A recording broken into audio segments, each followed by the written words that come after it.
bonsoir à tous. Il est 17h30, donc je propose qu'on puisse commencer.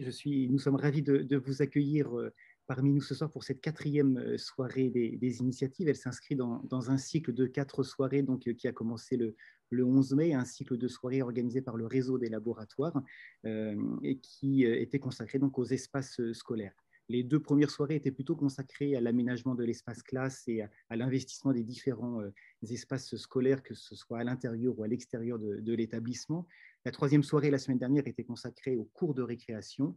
Et pour cette dernière soirée, nous vous proposons de franchir des portes un peu plus lointaines et donc de franchir quelques frontières pour aller à la rencontre de collègues norvégiens, belges et canadiens. Alors, fidèle à notre citation que nous utilisons depuis le début, qui est une citation de Pascal Clerc, qu'on a le plaisir d'accueillir avec nous ce soir, il nous disait qu'aller voir ailleurs, aller voir avant, cela permettait de dénaturaliser, de déconstruire et éventuellement d'imaginer la possibilité d'inventer autre chose.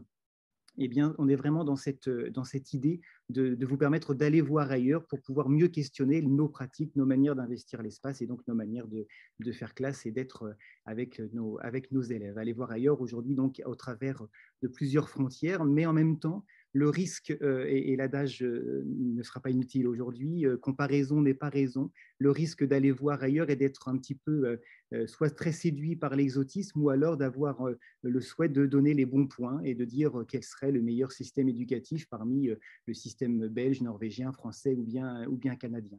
Notre idée n'est absolument pas là ce soir. Nous souhaitons absolument pas essayer de savoir quel serait le meilleur système et quel serait celui qui serait le plus adapté. Mais notre idée, c'est plutôt de donner la parole à des acteurs du Canada, de Belgique et de Norvège pour nous permettre de nous interroger sur nos pratiques et essayer de continuer le fil, de poursuivre le fil de la réflexion qu'on a commencé depuis le 11 mai. Alors, ce soir, en fait, on va vous proposer de ponctuer notre soirée autour de 4 thématiques, même si on sait qu'il est toujours difficile de partager les choses, tout est dans tout, mais pour nous guider dans notre analyse et aussi pour donner du rythme à cette soirée, nous allons vous proposer 4 temps forts. Un premier autour des espaces pluriels pour apprendre, un deuxième autour de la prise de risque et de l'autonomie, un troisième autour des compétences psychosociales, appelées autrement parfois les compétences du XXIe siècle, et puis un dernier temps autour de la posture des adultes. Et pour chacun des temps, il y aura une petite vidéo dans laquelle vous entendrez les collègues belges, canadiens ou norvégiens qui sont avec nous ce soir et qui pourront prendre la parole et également donner leur avis. Et puis ensuite, à la fin de cette vidéo, nous donnerons la parole à nos 2 chercheurs que je vais vous présenter juste après. Mais avant, il me paraît important de faire quelques remerciements, notamment un grand merci à François Brugière, qui est le pilote du laboratoire de Clermont-Ferrand, qui nous a mis en contact avec Michel et son équipe en Ontario, puisqu'il a vécu un voyage apprenant dans leur établissement à Wawa, au Canada.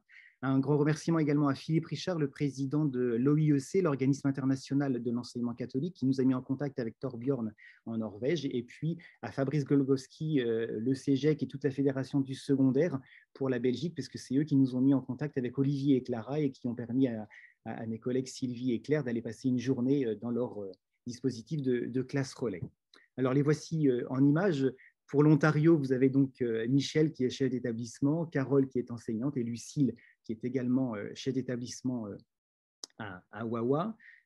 Pour la Norvège, nous avons eu la chance de nous entretenir avec Torbjörn, qui est professeur d'université, spécialiste des forest schools et formateur pour les enseignants en forest school en Norvège.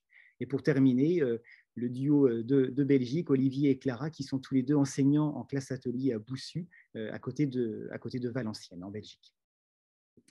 Alors, peut-être vous donner quelques images et quelques informations plutôt descriptives pour que vous puissiez vous faire une image de ces 3 initiatives et les différentes choses dont on va parler ce soir. Savoir que concernant les forest schools en Norvège, cela concerne une journée en plein air par semaine pour les enfants de 6 à 12 ans et pas au-delà. Ces forest schools sont inscrites dans le programme depuis 1997. Et pour les écoles en milieu très urbain, comme à Oslo par exemple, ces journées sont remplacées par des séjours de quelques jours en milieu plus naturel, plus adapté à ces forest schools. Donc voici quelques images pour que vous puissiez voir un petit peu à quoi ressemblent les activités des élèves lorsqu'ils sont sur ce temps de forest school, des images que Torbjörn nous a partagées.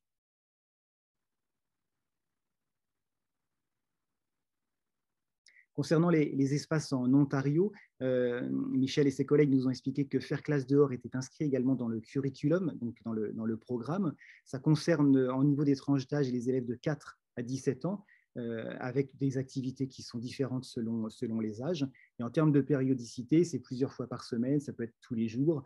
Et il y a aussi des temps forts que je vais vous montrer tout de suite. Donc on voit là par exemple quelques photos de l'activité dehors, des photos d'aménagement de classe dont on reparlera dans cette soirée, et puis 2 temps forts que sont le temps de canotage, qui nous expliqueront tout à l'heure, et puis les stages de survie.